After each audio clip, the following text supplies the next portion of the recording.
Salut les makers. Bon, avant de commencer, je t'informe que tu ne verras plus ma tête dans les vidéos pour deux raisons. D'une, parce que je suis pas à l'aise, et ça a dû se voir.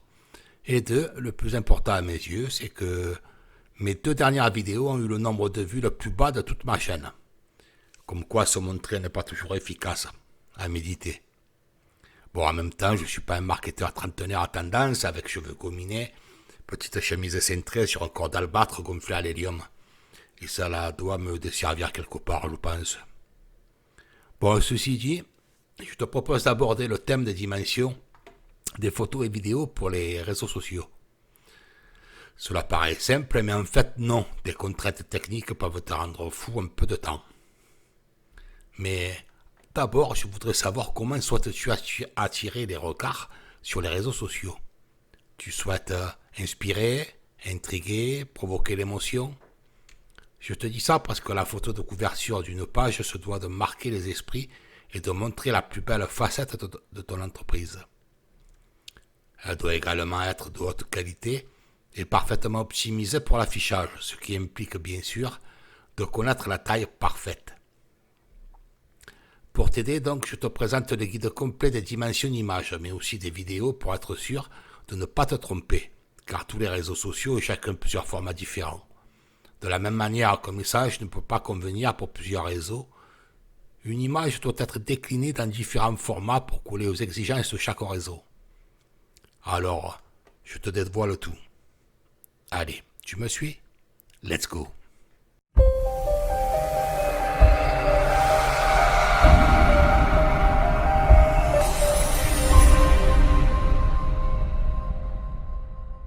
Bonjour, je suis Fred de la chaîne C'est moi qui, la chaîne qui motive votre imagination et qui travaille à domicile. N'oubliez pas de vous abonner à ma chaîne et d'activer la cloche de notification afin de ne rien louper. Pourquoi changer de format? Tout simplement pour éviter que ton image soit déformée, peu lisible, etc., etc. Chaque réseau social affiche des exigences différentes en termes de format, il faut le savoir. Donc Facebook demande des images plutôt rectangulaires en format paysage, alors qu'Instagram fait plutôt dans le carré. Et il est vrai qu'on y gagnera en lisibilité si au moins Facebook et Instagram, qui a été racheté par Facebook d'ailleurs, uniformisaient leur format. Peut-être une idée à soumettre. Bref, il vaut mieux un guide pour s'y retrouver. Allez, on va commencer et on commence par Facebook. La photo de profil de ta page. Alors, pour savoir que ça s'affiche en 170 par 170 pixels sur un ordinateur, à 128 par 128 pixels sur un smartphone et à 36 x 36 pixels sur la plupart des téléphones avec accès au web. Pour les photos de profil et de couverture comportant ton logo ou du texte, l'utilisation d'un fichier PNG peut offrir de meilleurs résultats que le JPEG par exemple. Alors attention, il faut quand même garder en tête que la photo de profil de ta page sera présentée sous une forme circulaire dans les publicités et les publications, mais que les visiteurs de ta page la verront sous sa forme carrée. Réfère-toi à l'exemple ci-dessous pour avoir une idée de la version recadrée de la photo de profil de ta page. La photo de couverture de ta page.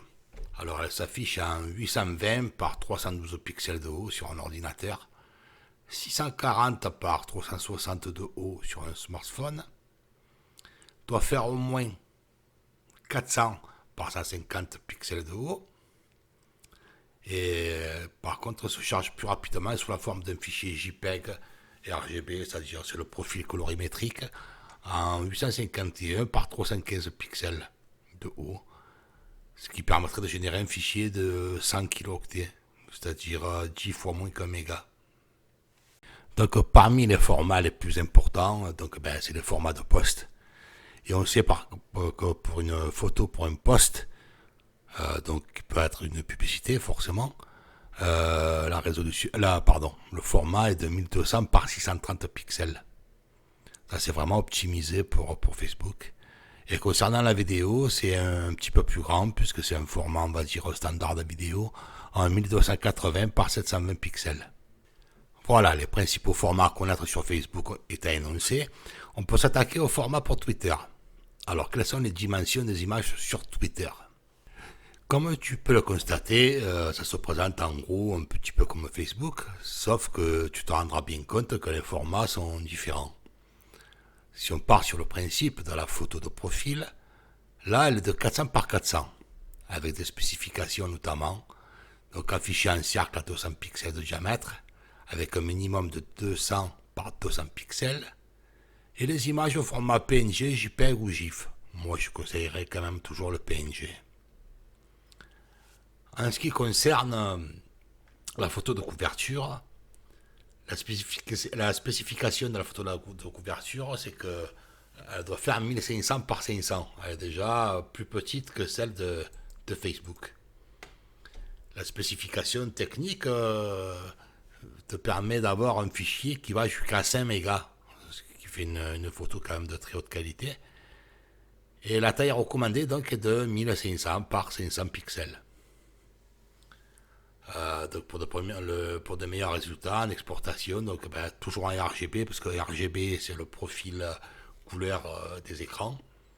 Et là pareil, les images sont au format PNG, JPEG ou GIF, en privilégiant, comme je disais tout à l'heure, le PNG. Pour ce qui est des images partagées, donc le format est de 1024 par 512. Donc la largeur minimum que tu peux utiliser, c'est de 506 pixels, avec des fichiers pouvant aller jusqu'à 3 mégas, et des images au format PNG. Voilà, donc le ratio 2 par 1, c'est-à-dire qu'il faut qu'elle soit 2 fois plus longue que haute. Voilà, il n'y a pas de mystère là-dessus.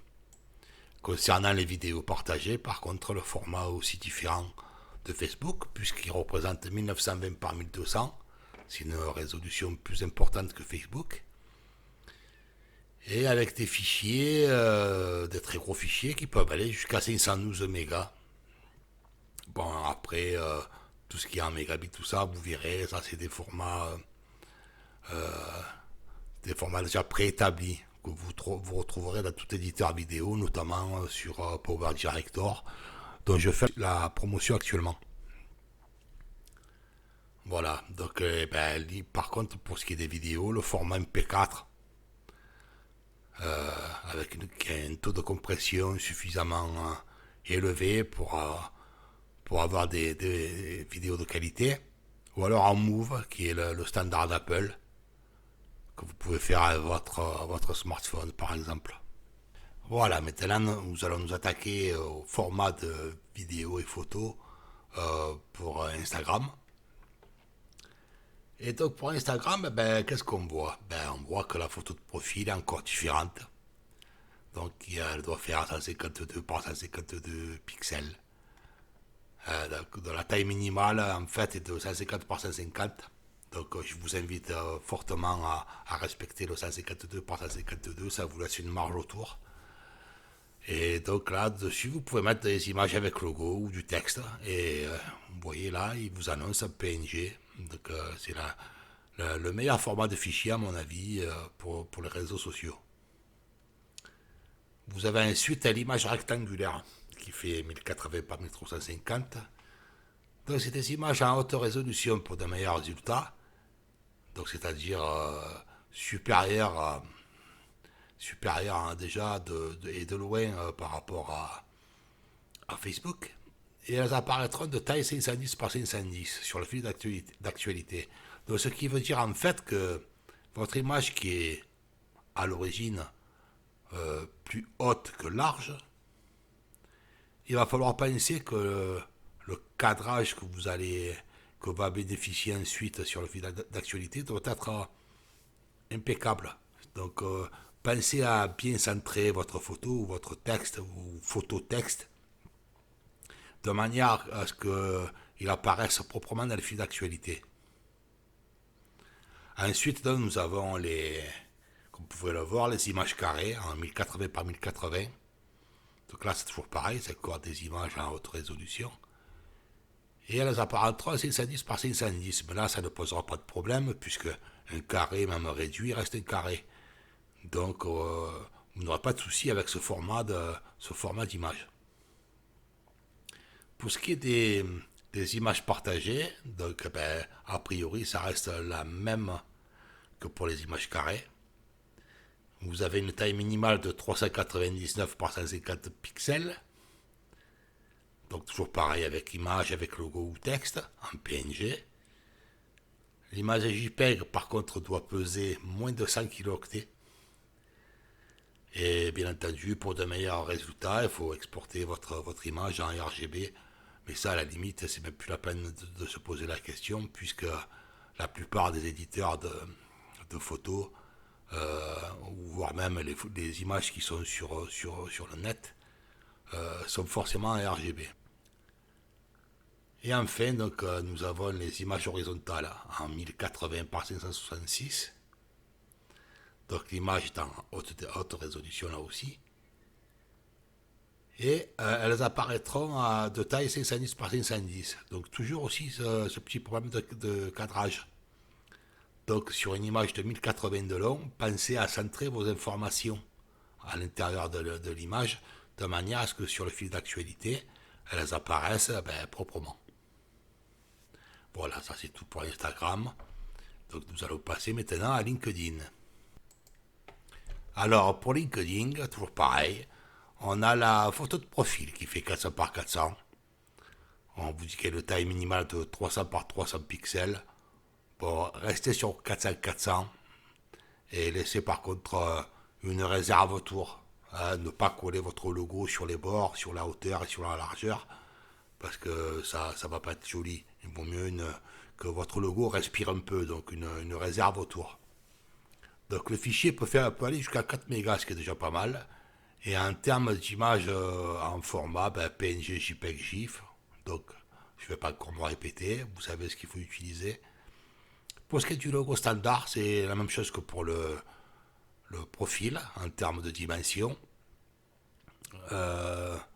Oui, puis en fait les spécifications sont exactement les mêmes. Pour le logo carré, là vous avez moitié moins, donc concernant la taille du fichier, donc 2 mégas. Donc il fait 60 par 60 pixels, c'est très petit. Et ensuite vous avez la photo de couverture, qui est importante, puisque c'est elle qui démontre qui vous êtes. Donc l'image avec logo ou texte, hein, donc toujours en PNG, maximum 2 mégas. On vous dit que la taille minimum c'est 1000 par 425 pixels, que la taille maximum est de 4000 par 4000, ce qui fait un carré. Et la taille visible est de 2350 par 220.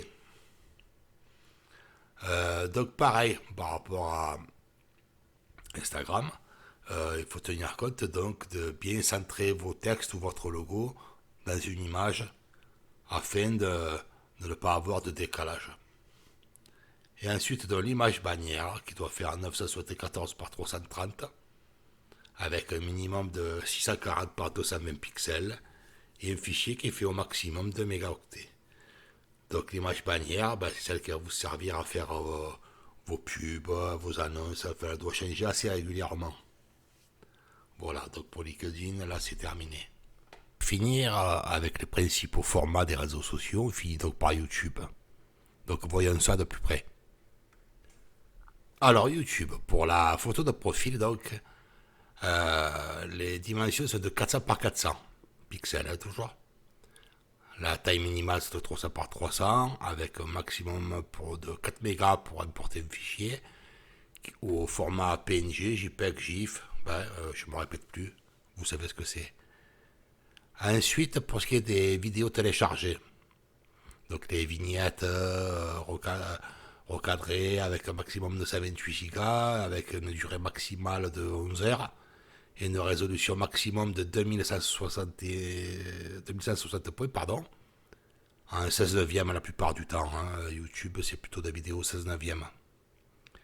Donc, le format des vidéos téléchargées, c'est de 1546 par 423. Pour ce qui est de la photo de couverture, par contre, alors il y a une particularité chez YouTube, c'est qu'il y a l'écran de télé qui rentre en compte. Donc la photo de couverture à la base fait 2560 par 1440.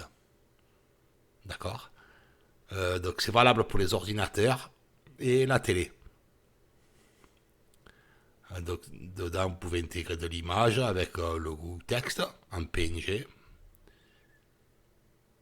Mais il faut savoir que toutes vos infos devront être recentrées dans l'axe. Parce que l'adaptation sur un mobile, vous voyez, est de 1546 par 423. Et pour les tablettes, de 1855 par 423.